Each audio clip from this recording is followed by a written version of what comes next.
माणसाचं मन हे खऱ्या अर्थाने या ब्रह्मांडातील सर्वात गुंतागुंतीचं आणि न सुटणारं एक महाकाय कोडं आहे. एका क्षणात हे मन आकाशाला गवसणी घालतं, विश्वाच्या कल्याणाचा विचार करतं. ऐकावं ते नवलच. वारीत सर्वात मोठं रहस्य. महाराजांच्या बंद तंबूत नेमकं काय घडलं होतं, काय चालू होतं त्या रात्री. माणसाचं मन हे खऱ्या अर्थाने या ब्रह्मांडातील सर्वात गुंतागुंतीचे आणि न सुटणारे एक महाकाय कोंड आहे.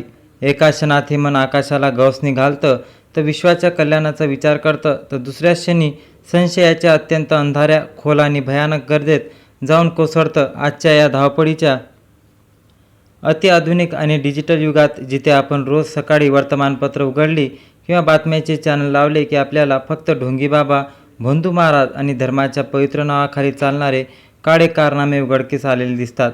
अशा या कलुकुषित आणि स्वार्थी वातावरणात सामान्य माणसाला अध्यात्मावरील, परंपरेवरील आणि साधू संतांतील विश्वास डगमगीत होत चाललं आणि अत्यंत स्वाभाविक आहे. माणसाला प्रत्येक चांगल्या गोष्टीतही वाईट शोधण्याची सवय जडत चाललेली आहे. पण अशा या आत्मविश्वासाच्या आणि संशयाच्या काळातही जेव्हा लाखो भाविकाचा अथांग जनसागर ऊन, पाऊस, वारा, चिखल कशाचीही तमा न बाळगता सावड्या विठ्ठलाच्या ओढीने पंढरपुराच्या दिशेने पायी मार्गक्रमण करत असतो, तेव्हा ती एक अलौकिक ऊर्जा असते. वारी म्हणजे केवळ शेकडो किलोमीटर पायी चालणाऱ्या किंवा एक शारीरिक कृती नाही, तर एक तर जिवंत आणि संपदीय करणारा अनुभव आहे. स्पंदित करणारा खूप मोठा अनुभव हे निर्माण करतो, जिथे माणूस आपला अहंकार, आपले मोठेपणा, आपली जातपात विसरून माऊलीच्या भक्तीत लीन होतो. तो म्हणजे वारीचा सोहळा. पण याच निखळ भक्तीच्या प्रवाहात, याच पवित्र गर्दीत एका तरुण सुशिक्षित वारेकऱ्याच्या मनात असा एक भयानक संशय निर्माण झाला, ज्याने त्याला एक अस्वस्थ करणाऱ्या सत्याच्या शोधात ढकललं. हा शोध इतका थरारक, अंगावर सरसकट काटा आणणारा आणि डोळे उघडणारा होता की त्या रात्री महाराजांच्या त्या बंद तंबूत जे काही घडलं ते डोळे उघडणारं होतं. ते ऐकून तुमच्याही काळजाचा ठोका चुकवल्याशिवाय राहणार नाही. मानवी स्वभावाबद्दल, भक्तीबद्दल आणि तुमच्या आजरावर दृष्टिकोनाला मुळासकट हादरून टाकणारी ही एक अंगावर येणारी आणि अंगावर काटा आणणारी सत्य घटना आहे. ही घटना सुरू होते तेव्हा संत तुकाराम महाराजांची आणि संत ज्ञानेश्वर माऊलींची पालखी पुण्याहून प्रस्थान होऊन सासवडच्या दिशेने अत्यंत उत्साहात मार्गक्रमण करत असते. लाखो वारीकरी खांद्यावर उचललेल्या भव्य पताका आणि डोक्यावर तुळशी वृंदावन, शेकडो दिंड्या आणि मुकामासाठी परत जातात. उभारले जाणारे असंख्य तंबू यामुळे संपूर्ण परिसर एका वेगळ्याच अलौकिक चैतन्याने भरून गेला होता. टाळ मृदुंगाचा गजर आणि ज्ञानोबा तुकाराम यांचा अखंड जयघोषाने संपूर्ण आसमत दुमदुमून गेलं होतं. आकाशातून पाऊस पडत होतं आणि जमिनीवरून भक्तीचा महापूर वाहत होता. याच अथांग गर्दीत एका अत्यंत मोठ्या आणि मनाच्या दिंडीचे प्रमुख असणारे एक महाराज होते. हे महाराज म्हणजे त्यांच्या दिंडीतल्या हजारो वारेकऱ्यांचे सर्वोच्च श्रद्धास्थान. त्यांच्या चेहऱ्यावर कमालीचे तेजासारखे, सूर्यासारखे तेज होते. त्यांच्या वाणीत अफाट गोडवा आणि डोळ्यात एक वेगळीच, जणू सगळी काही जिंकून घेतल्यासारखं अथांग शांतता होती. दिवसभर त्यांच्या मुखातून अखंड चालणारे भजन, कीर्तन आणि प्रवचन ऐकून लोक अक्षरशः मंत्रमुक्त होऊन जायचे, स्वतःचे दुःख विसरायचे. महाराजांचे जो रुबाब, त्यांची ते निस्सीम विठ्ठल भक्ती आणि त्यांच्या अत्यंत साधी राहणारी पाहून हजारो वारेकरी नतमस्तक होऊन त्यांच्या पायावर डोके ठेवायचे, त्यांच्या चरणाची धूळ आपल्या कपाळाला लावायचे. पण इथे घडतो एक अचानक प्रकार. हा बाबा ढोंगी आहे, भोंदू आहे असा संशय निर्माण होतो. पण याच दिंडीच्या बरोबर शेजारी चालणाऱ्या एका तरुण वारेकऱ्याची तीक्ष्ण नजर या महाराजाच्या प्रत्येक हालचालीवर एखाद्या शिकाऱ्यासारखी खेळलेली होती. हा तरुण उच्च शिक्षित होता, शहरातील आधुनिक आणि अत्यंत प्रॅक्टिकल वातावरणात वाढलेला होता. आजूबाजूला घडणाऱ्या घटनेमुळे आणि समाजात रोज उघडकीस येणाऱ्या भोंदूबाबाच्या बातम्यामुळे त्याच्या मनात सुरुवातीपासूनच या सगळ्या प्रकाराबद्दल एक अत्यंत पक्की अढी निर्माण झालेली होती. कारण की तुम्हाला माहीत आहे, आजकाल बाबा लोक कसे लुटतात. सगळा संशय हा त्याच्यावर होता.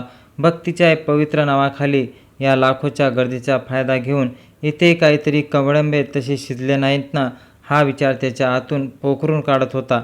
दिवसभर महाराज कीर्तन तल्लीन असायचे, विठ्ठलनामाचा गजर करायचे. हे सगळं त्याला वारंवार पाहता ठीक वाटत होतं. पण जेव्हा एखादी तरुण किंवा स्वाभाविक महिला दर्शन घेण्यासाठी, त्यांच्या पाया पडण्यासाठी गर्दीतून धावत पडत पुढे यायची, तेव्हा महाराजाच्या डोळ्यात त्याला एक वेगळाच भाव दिसायचा, वेगळीच त्यांची नजर व्हायची. ते त्या महिलेकडे तीक्ष्ण आणि अविक्षित नजरेने पाहायचे. त्याच्या चेहऱ्याकडे आणि पायाकडे ज्या पद्धतीने रोखून निरखून पाहायचे ते पाहून त्या तरुणाच्या मनातील संशयाची ठिगणी अधिकच भडकली. या महाराजाच्या या सात्विक नजरेत काहीतरी भयंकर खोटं आहे. हे वारंवार दिसणार भक्तीचं केवळ एक सोंग आहे. आतून नक्कीच काहीतरी वेगळा आणि घाणेरडा खेळ चाललाय असं त्याला आतून वारंवार वाटत होतं. त्याचा हा संशय केवळ विचारपुरता मर्यादित राहिला नाही, तर हा विचार तर लवकरच नियतीचे आणि त्याच्या प्रत्यक्ष काहीतरी धक्कादायक दाखवण्याचे ठरवले होते. वारीचा तो दुसरा मुक्काम होता. दिवसभराच्या आमुषाने, पायपिटीने आणि उन्हाच्या चटक्यांनी आणि पावसात भिजलेले सर्व वारकरी प्रचंड थकून गेले होते. पाण्याचा तमा न बाळगता त्यांनी उन्हाचे हे केले. रात्रीचे 12 वाजून गेले होते आणि संपूर्ण तळावर एक नीरव भयान शांतता पसरली होती. फक्त अधूनमधून वारेकऱ्यांना घोरण्याच्या, थंडीच्या कुडकुडण्याचा आणि वाऱ्याचा सडसडीचा आवाज येत होता. तो तरुण मात्र जागा होता. त्याच्या डोळ्यातून झोप कोसो दूर पळालेली होती. संशयाच्या किड्याने त्याला अस्वस्थ केले होते. तो आपल्या तंबूत एका अंधाऱ्या कोपऱ्यात बसून महाराजांच्या भव्य तंबूच्या दिशेने एकटक पाहत होता आणि अचानक त्याच्या नजरेत एक दृश्य पडलं, ज्याने त्याच्या अंगावर सरसकट काटा आला. महाराजांच्या जागी खाजगी तंबूकडे रात्रीच्या या भयान शांततेत एक सावली अत्यंत हळूहळू सरकत होती. ती सावली एका महिलेची होती आणि महिला तिथे काहीतरी करत होती. नीट डोळे ताणून पाहिल्यावर त्याच्या लक्षात आलं की महिला महाराजांची मुख्य सेवेकरी म्हणून ओळखली जाणारी व्यक्ती होती. ती अत्यंत सावधपणे इकडे तिकडे पाहत, कुणी पाहत तर नाही याची खात्री करत महाराजांच्या तंबूत शिरली आणि तिने तंबूचा पडदा अजून घट्ट ओढून घेतला. 10 मिनिटे झाली, 20 मिनिटे झाली, अर्धा तास उलटून गेला, पण ती महिला काही तंबूतून बाहेर आली नाही. तो तरुण वारकऱ्याच्या मनात शंकेचा पाल अत्यंत जोरात चुकचुकला. रात्रीचे 12-1 वाजता जेव्हा वारी संपूर्ण झोपले होते, संपूर्ण जग गाढ झोपेत होतं, जेव्हा एक बंद तंबूत एक महिला आणि महाराज नेमकं काय करत असतील हा प्रश्न त्याच्या मेंदूत एखाद्या हातोड्यासारखा सतत घाव घालू लागला.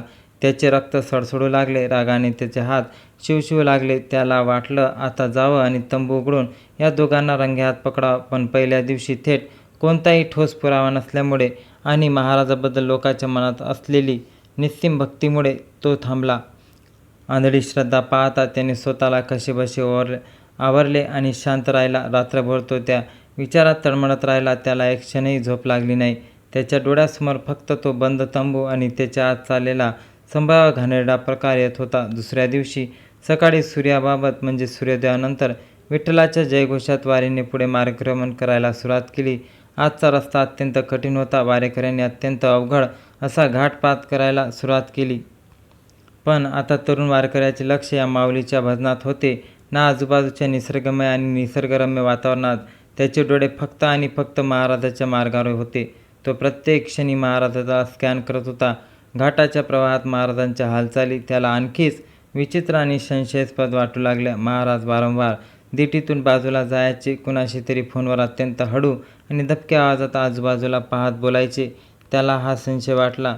वाटेत भेटणाऱ्या महिला वारकऱ्याकडे ते अत्यंत गूढ आणि तपासल्यासारखे नजरेने पाहत होते. त्याच्या चेहऱ्यावर एक अनकालनीय तणाव, घाई आणि एक प्रकारची धास्ती स्पष्ट दिसत होती. जणू काही रात्रीच्या काळोख्यात घडणाऱ्या एखाद्या भयानक गोष्टीची ते दिवसभर तयारी करत असावेत असा पक्का समज त्या तरुणाला झाला. त्या दिवशी रात्री वारीचा मुक्काम एका विस्तीर्ण आणि खुल्या मैदानात आणि मोठ्या अशा झाडाखाली होता. त्या तरुणाने वारकरी मनाशी पक्का निश्चय केला होता की आज रात्री काही झालं तरी डोळ्याला डोळा लावायचा नाही. आज रात्री महाराजावर करडी नजर ठेवायची आणि या ढोंगाचा छडा लावायचा.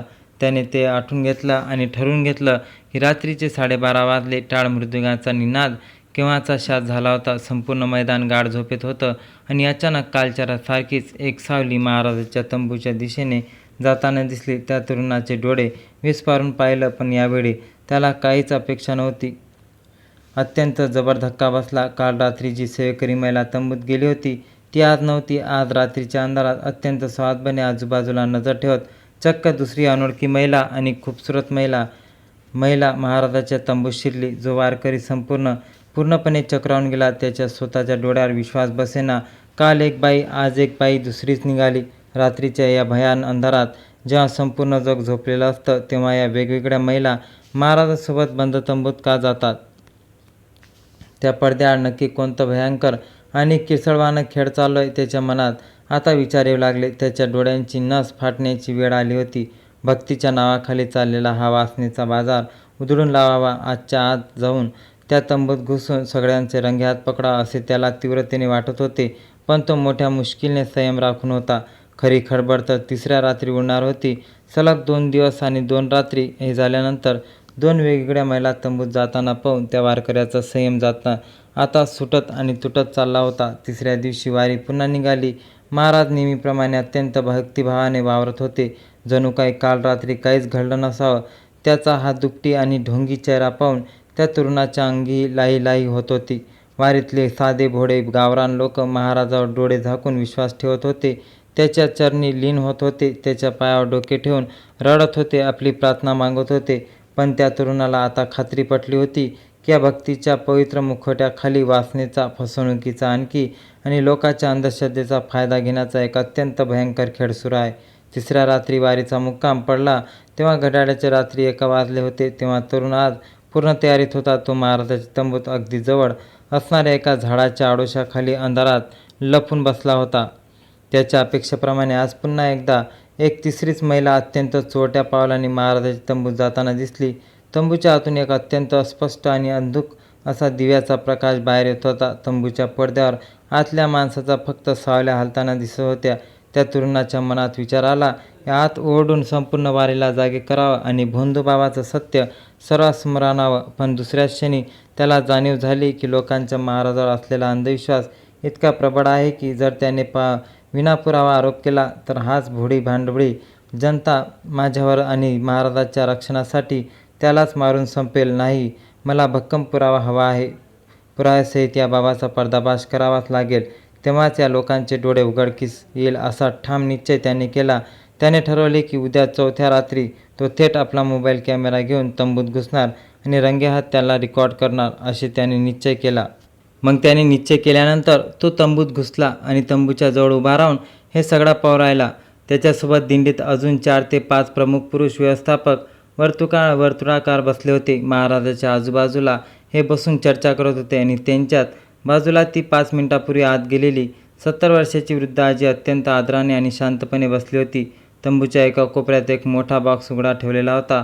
बॉक्समध्ये शेकडो प्रकारच्या गोळ्या, औषधांचे पॅकेटे, मलम, बँडेज आणि खोकल्याच्या सिरपच्या बाटल्यासुद्धा ठेवलेल्या होत्या. जेणेकरून 70 वर्षाची आजी आता महाराज जसे सांगतील तशा औषधाच्या गोळ्या वेगवेगळ्या छोट्या पुड्यामध्ये भरून उद्याच्या प्रवासात आजारी पडणाऱ्या वारेकऱ्यासाठी औषधोपचार तयार करत होती. कारण की त्याला माहीत होतं की सगळीकडे आता सध्या सगळं ताणतणाव सुरू आहे. महाराजाचे सगळे आणि महाराजाला सगळा बंदोबस्त पाहणं होतं. महाराजाच्या मनात काहीच विस्कळीत आणि काहीच हे नव्हता. परंतु या जे आहे त्या नवीन आणि तरुण युवाने हे सगळ्या गोष्टी बघितल्या आणि त्याच्या मनात संशय जागृत झाला. परंतु आता त्या संशयाचा खूप सारा त्याला पस्तावा येणे सुरू झाला. त्याच्या मनात अस्मरणीय ते पाप फुटू लागले. त्याने जाऊन बाबाच्या चरणात लोट घेतला आणि त्यांना म्हणलं की माझ्याहून चूक झाली, मला माफ करा. मी तुमच्याबद्दल वाईट वागलो. माझ्या मनात तुमच्याबद्दल पाप आणि संशय निर्माण झाला. मला माफ करा. बाबांनी त्याला अंतिम आणि निश्चय सांगितला की काही होत नाही, काही फरक पडत नाही. फक्त आपला पश्चाताप पूर्ण कर आणि हा गोळ्या आणि हे वारकऱ्यांची चिंता घे. याच्यापुढे वारकऱ्यांची सोय तू घेशील. सगळं झाल्यानंतर, सगळं आटोपल्यानंतर सगळं शांततामय वातावरण झाले. त्याच्या मनातला गाळ हा दूर झाला. प्रत्येक बाबा हा भोंदू नसतो. सगळ्यांसाठी हे त्यांच्या मनात आता नवीन उत्साह तयार झाला. आता तुम्हाला पण एक काम करायचे आहे. कमेंटमध्ये रामकृष्ण हरी लिहायचे आहे आणि सर्वांना हा व्हिडिओ शेअर करायचा आहे. जय हिंद, जय महाराष्ट्र. धन्यवाद.